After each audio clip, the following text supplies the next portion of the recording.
सोचिए जरा, एक आदमी है जो जमीन पर पड़ा हुआ है, यहाँ तक कि वो सांस सिर्फ ले रहा है लेकिन बिल्कुल मुर्दे के समान है।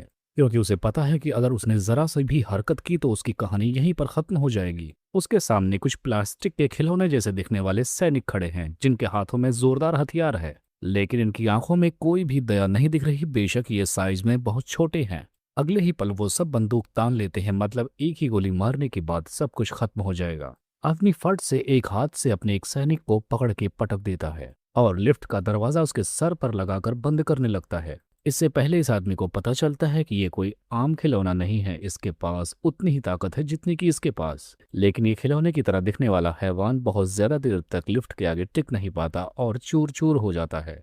अब आदमी मन ही मन खुश हो जाता है, उसे लगता है कि अब सब खत्म हो चुका है। वो उस खिलौने की बॉडी को देख रहा होता है, तभी वहां से बीप की आवाज आने लगती है। और जब वो उस बॉडी के बैग को खोलता है तो उसे देखने के बाद सच में उसकी हालत फिर से खराब हो जाती है, क्योंकि उसमें एक टाइम बॉम्ब था। असल में दिखाया जाता है कि ये कोई नॉर्मल आदमी नहीं है, बल्कि ये एक बहुत ही प्रोफेशनल किलर है। कुछ ही टाइम पहले इसने एक खिलौना फैक्ट्री के मालिक को मार दिया था और इस वक्त कमरे में पड़े खिलौने ने ये सब कुछ अपनी आंखों से देख लिया था। और आज वही खिलौने सब मिलकर इससे बदला लेने के लिए आए थे। कुछ टाइम बाद इस व्यक्ति को एक डिलीवरी पैकेज रिसीव होता है, जिसे वो बहुत ही सावधानी के साथ खोलता है। अब उस बॉक्स को खोलने के बाद इस आदमी को बहुत सारे अंदर खिलौने के बने हुए सैनिक नजर आते हैं। ये उन्हें देखने के बाद नजरअंदाज कर देता है कि बस ये खिलौने ही तो हैं, जिसके बाद वो उन्हें वहीं पर रख देता है। और जब वो किचन की तरफ जाता है तो यही उसकी सबसे बड़ी गलती बन जाती है। अगले ही पर उसे कुछ गिरने की आवाज आती है तो वो देखता है खिलौनों से बड़ा बॉक्स जमीन पर गिर चुका है। वो घबराकर उस बॉक्स के पास जाता है। जब वो देखता है कि उसमें खिलौने नहीं है तो वो घबरा जाता है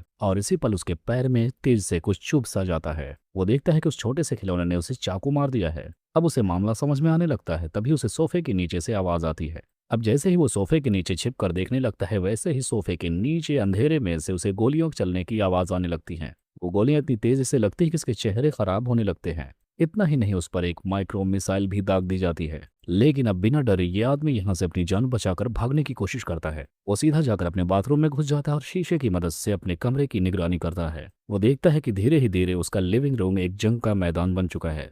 तब तक एक मिसाइल आकर उसके शीशे को भी तोड़ देती है, लेकिन अब उसके सब्र की हद हो जाती है, जिसके बाद वो अपनी पिस्टल निकालता है और फिर से अपने लिविंग रूम की तरफ जाने लगता है। लेकिन एक बार फिर से मौत उसके बहुत करीब से गुजरती है और आखिरकार वो अपने किचन में जाता है और फौरन अपनी एक ऑटोमेटिक गन लेता है, जिससे वो धुआंधार उसी अपने सोफे पर फायरिंग करना शुरू कर देता है। जब वो सोफे को उठाता है, उसके नीचे जो उसे दिखता है तो वो किसी सपने से कम नहीं था। उसके सोफे के नीचे पूरा एक छोटा सा आर्मी बेस बना रखा था उन खिलौनों ने। यहाँ पर वो देखता है कोई घायल को उठा रहा है, कोई अपनी कार को सीधा कर रहा है, कोई कुछ कर रहा है, यानी सब लड़ाई के लिए बिल्कुल तैयार होने जा रहे हैं। अब यह आदमी एक एक करके सारे सैनिकों को खत्म करने पर लग जाता है और सबको मारने के बाद उसे लगता है कि अब सब कुछ खत्म हो चुका है। लेकिन तभी उसे ऊपर से आवाज आती है कुछ आने की। वो देखता है कि 3 हेलीकॉप्टर सहित हथियारबंद लोग उसके कमरे में घुस आए हैं। अब इससे बचना तो उसका और भी मुश्किल हो गया था, क्योंकि उसके हर तरफ कमरे में पूरे तबाही नजर आ रही थी। वो फिर से जाकर बाथरूम में छिपता है, लेकिन एक जोरदार गोला आकर उसके दरवाजे को भी तोड़ देता है, जिसके बाद एक हेलीकॉप्टर अंदर तक घुस आता है। वो तौलियों से उसे पकड़कर जमीन पर पटक देता है, जिसके बाद वो बचे हुए खिलौनों को टॉयलेट में डालकर फ्लैश कर देता है। और जब आवाज बंद नहीं होती तो वो उसी में हेयर ड्रायर को डाल देता है, जिसकी वजह से जोरदार शॉर्ट सर्किट होता है और सब कुछ खत्म हो जाता है। तभी उसके दरवाजे के नीचे से उसे एक पर्ची मिलती है, जिस पर लिखा था कि सरेंडर कर दो, नहीं तो सब कुछ खत्म कर दिया जाएगा। तभी वो खिड़की खुलकर छत पर आ जाता है और वहां पर जरा सी गलती करने पर वो सीधा छत से नीचे गिर सकता था। हेलीकॉप्टर्स फिर से उस पर हमला करते हैं, लेकिन वो कैसे भी करके बच निकलता है। जिसके बाद ये आदमी नए नए पैतरे आजमाता है, धुआं छोड़ता है, आग से उन्हें जलाने की कोशिश करता है। इस तरह से उसने पूरी सेना को खत्म कर दिया। जिसके बाद वो थका हारा कर अंदर बैठ जाता और खिलौनों की गिनती करता है।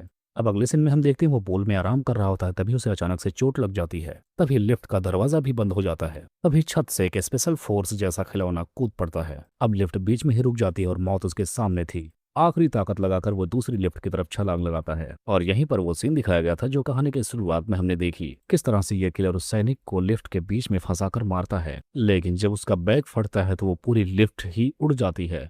आदमी का क्या हुआ ये तो नहीं दिखाया गया, लेकिन इसी के साथ ये मूवी जरूर खत्म हो जाती है।